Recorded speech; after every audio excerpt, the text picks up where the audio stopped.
ஜெபம் செய்வோம். அன்பும் இரக்கமுள்ள பரலோக பிதாவே, மனமகிழ்ச்சியான இந்த விலைக்காக நன்றியோடு சோதரிக்கிறோம். நாங்கள் நிற்பதும் நிர்மூலமாக இருப்பதும் கர்த்தருடைய சுத்த கிருபையே. நம்முடைய இரக்கங்களுக்கு முடிவில்லை, அவை காலைதோறும் புதிதாக இருக்கிறதுக்காக நன்றியோடு ஸ்தோத்திரிக்கிறோம். கடந்த இரவு, கடந்த பகல் முழுவதும் எங்களை பாதுகாத்தீரே, உமக்கு ஸ்தோத்திரம். எல்லாரும் என்னோடு சேர்ந்து சொல்லுங்கள், ஆண்டவரே உமக்கு நன்றி என்று சொல்லுங்கள். Thank you Lord, thank you Jesus, thank you holy spirit. எங்கள் போக்கிலும் வரத்திலும் தெய்வீக பிரசனம் இருந்தது. வியாதிகள் வராமல் கிருபையாய் காத்தீர். வந்த பொழுதும் சுகமாக்கினீர். மருத்துவமனையில் இருக்கிறவர்களுக்கு புதிய சுகத்தை கொடுத்து விடு திரும்ப உதவி செய்தீர். திருமண காரியங்கள் பேச்சு நடந்தது, ஸ்தோத்திரம். வேலைக்கான வாசல்கள் திறந்தது, ஸ்தோத்திரம். திருமணத்திற்கான வழிகள் திறந்தது, ஸ்தோத்திரம். குழந்தை பெருக்கான வாசல்கள் திறந்தது, ஸ்தோத்திரம். எனக்கு விரோதமாக எழுமின சத்துருக்கள் ஒழிந்து போனார்கள், ஸ்தோத்திரம். அவர்கள் நிர்மூலமானவர்களுக்காக ஸ்தோத்திரம். பெற்றோருக்காக நன்றி செலுத்துகிறோம்.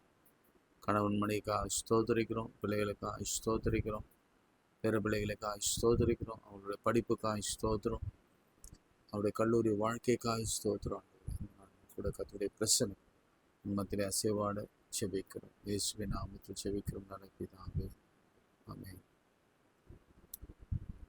இன்றை தினமதிலும் ஒருமித்து கூடவும் நாமத்தினார். இன்றை தினமதிலும் ஒருமித்து கூடவும் நாமத்தினார். தந்தனின் கிருபைக்காக உமக்கென்றும் ஸ்தோத்திரம், ஸ்தோத்திரம். தந்தனின் கிருபைக்காக உமக்கென்றும் ஸ்தோத்திரம், ஸ்தோத்திரமே. நின்னுதிரமதினான் திறந்த நின் ஜீவ புது வழியாம். நின்னுதிரமதினான் திறந்த நின் ஜீவ புது வழியாம். நின்னடியார்க்கு பிதாவின் சன்னதி சேரவுமே சந்தர்ப்பம். நின்னடியார்க்கு பிதாவின் சன்னதி சேரவுமே சந்ததம். இத்தனை மகத்துவமுள்ள பதவியை கொடுக்கலாம் எங்களுக்கு. இத்தனை மகத்துவமுள்ள பதவியை கொடுக்கலாம் எங்களுக்கு. எத்தனை மாதயவு நின் கிருபை, எத்தனை ஆச்சரியம். எத்தனை மாதயவு நின் கிருபை, எத்தனை ஆச்சரியம். ஸ்தோத்திரம் இயேசுநாதா, உமக்கென்றும் ஸ்தோத்திரம் இயேசுநாதா. ஸ்தோத்திரம் இயேசுநாதா, உமக்கென்றும் ஸ்தோத்திரம் இயேசுநாதா. ஸ்தோத்திரம் செய்கின்றோம் நின்னடியார் நாமத்தின் ஆதரவு. ஸ்தோத்திரம் செய்கின்றோம் நின்னடியார் நாமத்தின் ஆதரவில். கைகளை உயர்த்தி, ஆண்டவரே எங்கள் பிள்ளைகளை ஆசீர்வதியும். நல்ல தேர்ச்சி பெற, வேலை கிடைக்க, திருமணமாக, குழந்தை பெற கர்த்தர் உதவி செய்வீரார். கடனுக்காக செபிக்கிறோம். கடனை அடைக்க கர்த்தர் பரலோகத்தின் வாசலை திறப்பீரார். திருமண காரியத்திற்காக செபிக்கிறோம். ஆண்டவரே நேர்வழியாய் நடத்தின கர்த்தர் உங்களுடைய பிள்ளைகளுக்கு நேர்வழியாய் நடத்துங்க. பரிசுத்த ஆவியானவரே உங்களுடைய தேவ தூதர்களை அனுப்பி ஏற்ற துணையை உண்டாக்கி தருவீரார். வியாதியா இருக்கிறவர்கள் இருதயம், நுரையீரல், சிறுநீரகம், ஜீரண உறுப்புகள், கணையம், காய், கால், கண்கள், நாசி, தொண்டை, வாய்ப்பகுதி, தலைப்பகுதி, இவையிலே இருக்கிற பிரச்சனைகள், ஏன் விரல்களிலே காணப்படுகிற வலிகள், வேதனைகள், கேஸ்ட்ரிக் அல்சர்ஸ், இவை எல்லாம் மாறட்டும் இயேசுவின் நாமத்திலே. வசனம் சொல்லுகிறது, உடைய தழும்புகளாலே நாங்கள் குணமாகிறோம்.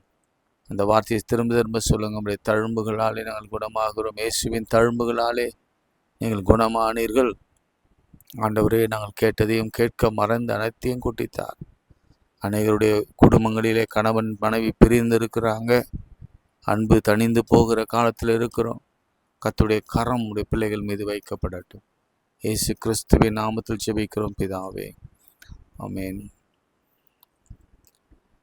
ஆதியாகமம் 41ஆம் அதிகாரம் 16ஆம் வசனத்திலிருந்து, அப்பொழுது யோசேப்பு பார்வோனுக்கு பிரதியுத்தரமாக, நான் அல்ல,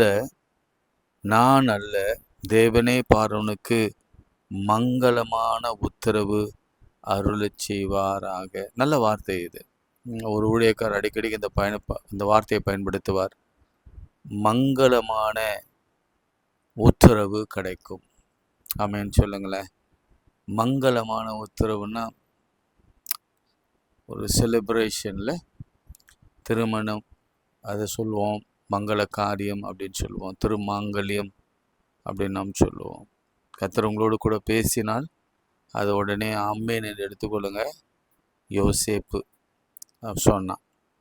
யோசேப்பின் வாழ்க்கை எடுத்துக்கொண்டா உங்களுக்கு தெரியும். 17 வயதில் நம்ம 7 குறித்து தியானித்து கொண்டு வருகிறோம். 17 வயதில் அவன் சகோதரராலே பகைக்கப்பட்டு கொலை செய்யப்பட அவனை அழைத்து கொண்டு போய் கொலை செய்யாமல் குழியிலே போட்டு, அதன் பிறகு குழியிலிருந்து தூக்கி அவனை விற்று, அதன் பிறகு அவன் போய் போர்த்திபார் அரண்மனையிலே வேலைக்காரனாக பணியாற்றி, பின்பு அங்கிருந்து சிறைச்சாலைக்கு போய் சிறைச்சாலையுடைய அதிகாரி கண்களிலே தயவு கிடைக்க பெற்று, அங்கே அவனை ஒரு ஒரு ஒரு ஜெயில் வார்டனாக அவனை அப்பாயிண்ட் பண்ணாங்க. அங்கே 2 பேர் சொப்பனம் காண்கிறாங்க. அந்த 2 பேரில் ஒருவன், 2 பேருமே மறந்து போனாங்க. ஒருவன் இறந்து போனான், ஒருத்தன் மறந்து போனான். அதுதான் சில காரியங்கள் நாம் நன்மை செய்கிற பொழுது இந்த உலகம் எளிதாக மறந்து போய்விடும். அப்படி மறந்து போய் ஒரு நாள் பார்வோனுக்கு ஒரு கனவு வருகிறது. அந்த கனவு தான் என்ன கனவு, அதை நீங்கள் சொல்லணும். அதற்கான விடையோ அல்லது தீர்வையோ அர்த்தத்தையோ நீங்கள் சொல்ல வேண்டும் என்று அவன் சொன்ன பொழுது தான் அந்த ஜெயிலில் இருந்த இந்த பானபாத்திரக்காரன் என்ன செய்தான், ஐயோ இப்போ தான் எனக்கு ஞாபகம் வருது, ஜெயிலில் ஒருத்தர் இருக்காரு, கர்த்தருடைய ஆவி அவன் மேல் இருக்கிறது, அவன் எல்லாவற்றையும் இன்டர்பிரட் பண்ணுவார் என்று சொல்லி அறிமுகப்படுத்தி வைக்கிறான். ரொம்ப நாள் கழித்து 30ஆம் வயதில் பாருங்கள், எத்தனை வருஷம் அவன் கஷ்டப்பட்டான்னு யோசிச்சு பாருங்கள். 17லேருந்து 30 வரைக்கும் 13 ஆண்டுகள் வனவாசம் மாதிரி. வருத்தம், சஞ்சலம், ஜெயிலு, சாப்பாடு இல்லை, நல்ல ட்ரெஸ் இல்லை, கைதிகள்லாம் அப்படி இருப்பாங்க, உங்களுக்கு தெரியும். சரிங்களா? இப்போது அந்த சொப்பனம் எப்படி இருக்குன்னா, பார்வோன் யோசேப்பை நோக்கி, என் சொப்பனத்திலே நான் நதியோரத்தில் நின்று கொண்டிருந்தேன்.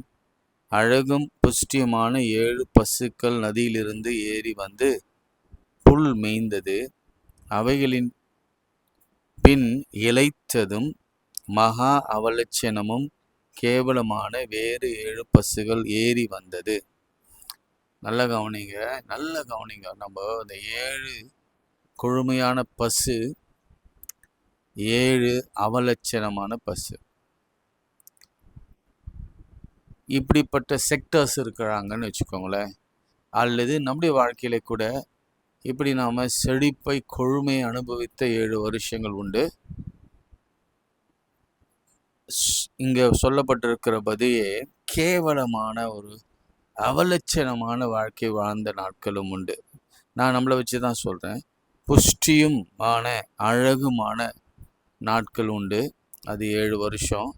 அவலட்சணமும் கேவலமான நாட்கள், ஆண்டுகள் 7 வருஷம் ஏறி வந்தது.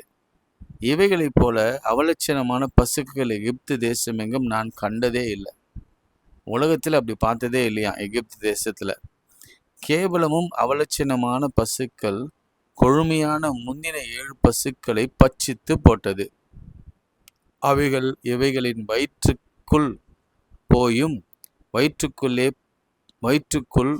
போயிற்றென்று தோன்றாமல் முன் இருந்தது போலவே அவலட்சணமாய் இருந்தது. இப்படி நான் கண்டுபிடித்தேன். இது ஒரு சொப்பனம். பின்பு நான் என் சொப்பனத்திலே நிறைமேனி உள்ள 7 நல்ல கதிர்கள் ஒரு தாளிலிருந்து ஓங்கி வளர கண்டேன். பின்பு சாவியானவைகளும் கீழ்காற்றினால் தீந்து பதறானவைகளுமான 7 கதிர்கள் முளைத்தது. சாவியான கதிர்கள் அந்த 7 நல்ல கதிர்களை விழுங்கி போட்டது. அதை மந்திரவாதத்தில் சொன்னேன், இந்த பொருளை எனக்கு விடுவிக்கிறவன் ஒருவனும் இல்லை என்றார். அப்போது யோசேப்பு பார்வோனை நோக்கி, பார்வோன் சொப்பனம் ஒன்றுதான், தேவன் தாம் செய்ய போகிறது என்னதென்று பார்வோனுக்கு அறிவித்தார். அந்த 7 நல்ல பசுக்களும் 7 வருஷமாம், அந்த 7 நல்ல கதிர்களும் 7 வருஷமாம். சொப்பனம் ஒன்றே. அவைகளின் பின்பு ஏறி வந்த கேவலமும் அவலட்சணமான 7 பசுக்களும் 7 வருஷமாம். கீழ்காற்றினால் தீர்ந்த சாவியமான 7 கதிர்களும் 7 வருஷமாம். இவைகள் பஞ்சமுள்ள 7 வருஷமாம். பார்வோனுக்கு நான் சொல்ல வேண்டிய காரியம் இதுவே. தேவன் தாம் செய்ய போகிறதை பார்வோனுக்கு காண்பித்திருக்கிறார். எகிப்து தேசம் எங்கும் பரிபூர்ணமான விளைவு உண்டாயிருக்கும். 7 வருஷம். நல்லா கவனிச்சுக்கோங்க. அதன் பின்பு பஞ்சம் உண்டாயிருக்கும் 7 வருஷம். அப்பொழுது எகிப்து தேசத்திலே அந்த பரிபூர்ணம் எல்லாம் மறைக்கப்பட்டு போகும். அந்த பஞ்சம் தேசத்தை பாழாக்கும். வரப்போகிற மகா கொடுமையான பஞ்சத்தால் தேசத்தில் முன்னிருந்த பரிபூர்ணம் எல்லாம் ஒழிந்து போகும். இந்த காரியம் தேவனால் நிச்சயிக்கப்பட்டிருக்கிறது என்பதையும் தேவன் அதை சீக்கிரத்தில் செய்வார் என்பதையும் குறிக்கும் பொருட்டு இந்த சொப்பனம் பார்வோனுக்கு ரெட்டித்தது.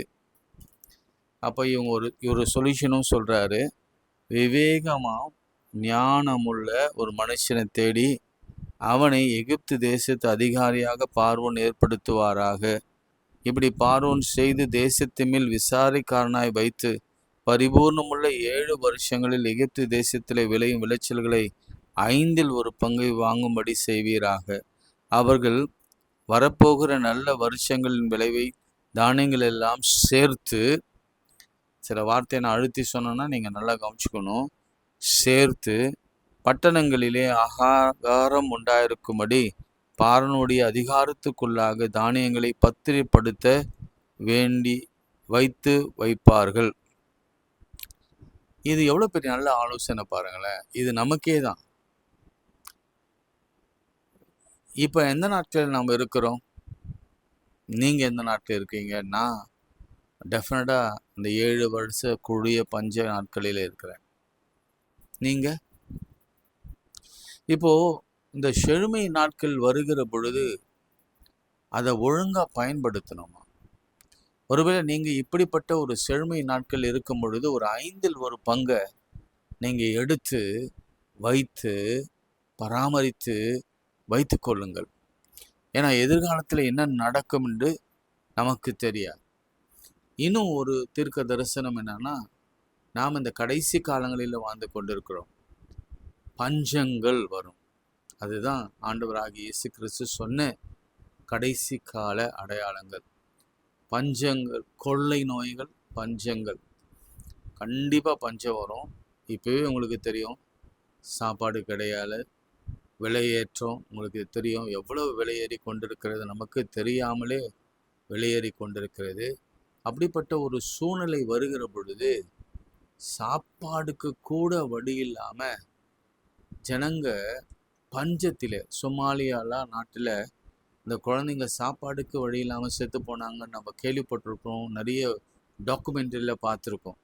அப்படி ஒரு காலம் இந்திய தேசத்திற்கும் இங்கே இருக்கிற ஆசிய கண்டத்திற்கும் அல்லது உலகம் எங்கும் அப்படி ஒரு பஞ்சம் டெஃபினட்டாக வரும். பணக்காரனா இருக்கிறவெல்லாம், கொழுத்து போய் இருக்கிறவன்லாம் பஞ்சத்தில் அடிபட போகிறான். பஞ்சத்தில் இருக்கிறவன்லாம் இனிமேல் அவன் என்ன செய்ய போகிறான்? கொழுத்து இப்படி ஒரு பெரிய அப்சைட் டவுன், பெரிய மாற்றத்தை நாம் பார்க்க போகிறோம். ரொம்ப ரொம்ப ரொம்ப ஜாக்கிரதையா இருக்கணும். ரொம்ப ஜாக்கிரதையா இருக்கணும். 7 வருஷம் நான் யோசிச்சு பார்த்தேன். என் வாழ்க்கையில என்ன நடக்குதோ அது ஆண்டவர் இந்த 7வது மாதம் எனக்கு சொல்லி கொண்டிருக்கிறார். இந்த 7 மாச பஞ்சத்தின் முடிவு, செழுமை நாட்களில பஞ்சத்துக்குள் போகும்போது நாம சுகமா இருக்கணும்னா, நாம ஆரோக்கியமா இருக்கணும்னா, நம்முடைய பிள்ளைகளுக்கு செக்யூரிட்டி இருக்கணும்னா, நாம இப்பொழுதே இந்த பஞ்ச காலத்துல அல்லது செழுமையின் காலத்துல நாம் சுதாரித்து கொள்ள வேண்டும். அப்ப யார் அந்த பெரிய மனுஷன் அப்படின்னு கேட்கும் பொழுது உடனே பார்வோன் சொல்றாரு, அப்பா நீயே அந்த இடத்துக்கு வந்துரு, உன்னை முழு அதிகாரியாய் நான் ஏற்படுத்துகிறேன். பார்வோன் தன் கையில் போட்டிருந்த அந்த தன் முத்திரை மோதிரத்தை கழற்றி அதை யோசேப்பின் கையிலே போட்டு மெல்லிய வஸ்திரங்களை அவனுக்கு உடுத்தி பொன் சரப்பணிகள் அவன் கழுத்தில் தரித்து தன்னுடைய 2ஆம் ரதத்தின் மேல் அவனை ஏற்றி தண்டனிட்டு பணியுங்கள் என்று அவனுக்கு முன்பாக கூறுவித்து எகிப்து தேசம் முழுமைக்கும் அவனை அதிகாரி ஆக்கினான்.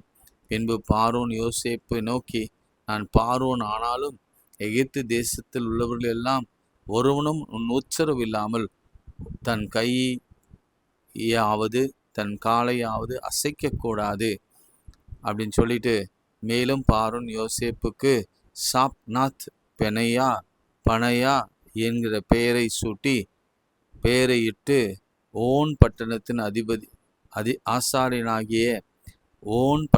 ஆசாரியனாகிய போத்திபாரின் குமாரத்தி ஆகிய அஸ்நாத்தையும் அவனுக்கு மனைவியாக கொடுத்தான்.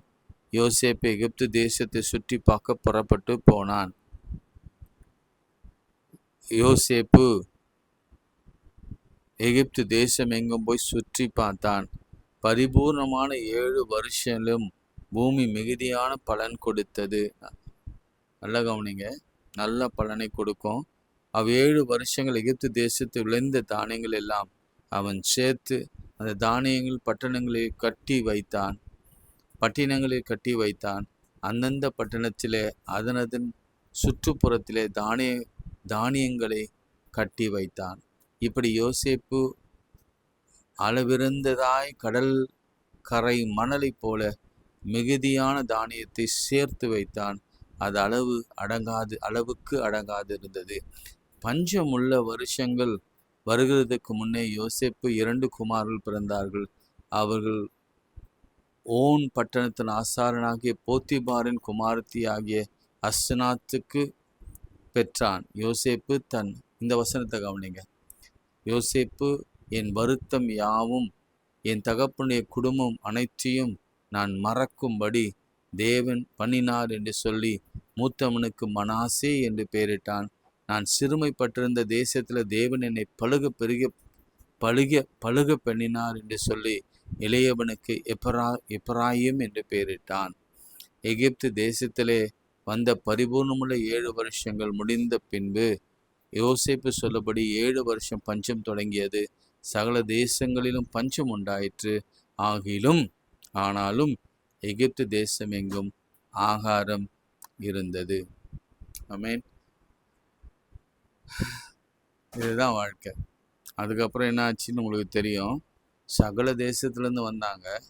அவனுடைய பெற்றோர், அவன்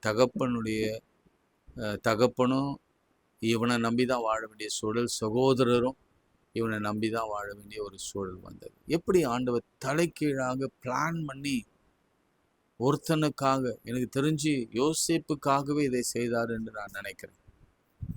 யோசேப்பு 17 வயதில் சொன்னபடியே 17 வயதிலிருந்து 30 வயது வரைக்கும் அந்த பாடுகள் முடிந்த பிறகு பெரிய எம்பரர் ஆகிறான். எம்பரர் ஆன பிறகு ராஜாவின் அடுத்த ஸ்தானத்தில் இருக்கிறான். அவனுக்கு கல்யாணம் முடித்து வைக்கப்படுகிறது. 2 பிள்ளைகள் பிறக்கிறாங்க. அதன் பிறகு அவனை அழிக்க நினைத்தவங்க, அவனை ஒழிக்க நினைத்தவங்க அவன் காலில் வந்து விழுந்தார்கள். இந்த மாதிரி உங்களுக்கு வேணுமா? இதே மாதிரி வேணுமா சொல்லுங்க. இந்த 7வது மாசம் திருப்தியா அந்த வசனம் வாசிக்கிறோம் பாருங்களேன். அந்த வசனம் எப்படி முடியுதுன்னா, பரிபூரணம். ஆனா கேர்ஃபுல்லா இருக்கணும். சிலருக்கு ஒருவேளை இந்த 7ஆம் மாதம் முடிந்த பிறகு பஞ்சம் கூட ஏற்படலாம். கேர்ஃபுல்லா இருக்கணும்.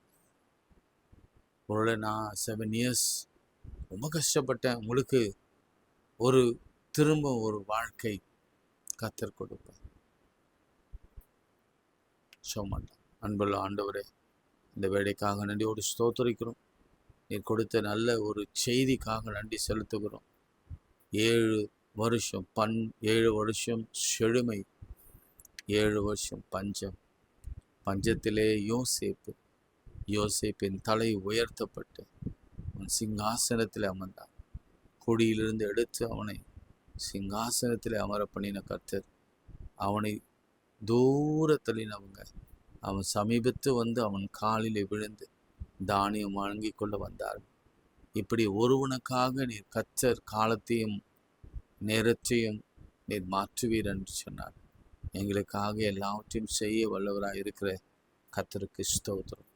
ஆண்டவரே, இந்த நாட்களிலும் பஞ்சம் போன்ற ஒரு சூழலில், கொள்ளை நோய் போன்ற ஒரு சூழ்நிலையில், சண்டை பிரிவினைகள் போன்ற சூழ்நிலையில், தாமதங்கள் போன்ற சூழ்நிலையில், வேதனை போல சூழ்நிலையில், கண்ணீரில், அடிமைதனத்தில், சிறைச்சாலை அனுபவத்தில் வாழ்ந்து கொண்டிருக்கிற நம்முடைய பிள்ளைகளுக்கு ஒரு பெரிய அற்புதத்தை செய்வீரார்.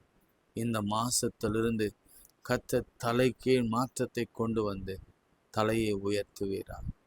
இந்த ஊழியத்தை ஆரம்பித்து நடத்தி வருகிறேன். இந்த ஊழியத்திற்காக தாங்குகிற பிள்ளைகளுக்கு ஸ்தோத்திரம்.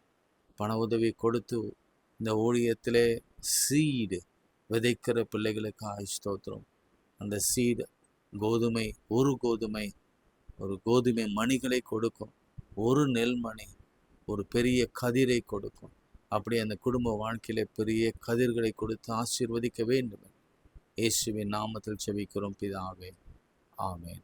நமது ஆண்டவராகிய இயேசு கிறிஸ்துவின் கிருபை, பிதாவாகிய தேவனுடைய அன்பு, பரிசுத்த ஆவியின் ஐக்கியம் நம் அனைவரோடு மீண்டும் சதாக்கள் நிலைத்திருப்பதாக. ஆமென். God bless you.